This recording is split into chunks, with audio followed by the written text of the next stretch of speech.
But first, our teammate coverage continues with more live reports from Iowa City. That's right. Angie Hunt is live there this morning. And Angie, I would imagine now that it's light out, realization of what happened is really starting to set in for residents there.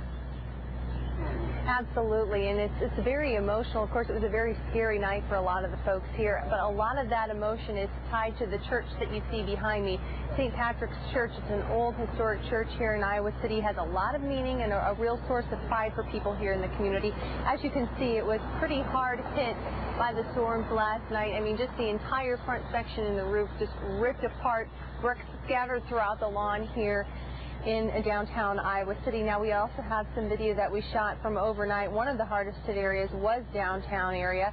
Several cars had the windows blown out. Others were lifted up off the ground and flipped over.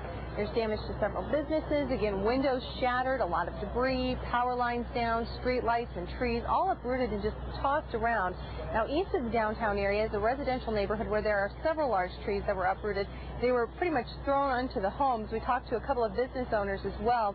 Managers, they described for us what they saw as the tornado moved through.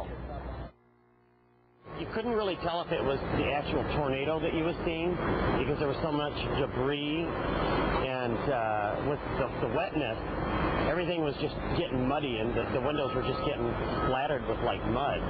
They have a glass garage door in front, and it had totally blown in, and then all that glass and the windows and everything blew in too, so employees barely got out. Employees had their hands full last night. Not only were they trying to direct traffic, keep people away from some of the dangerous areas, but looting was also a problem. They actually arrested 2 men who stole some money from a pizza place here in town, and also the gentleman you just heard from, he has a liquor store right off the downtown area. He said their glass windows, when they shattered in, students and people just started running in and trying to steal bottles of alcohol and beer from their building. So kind of an unfortunate situation.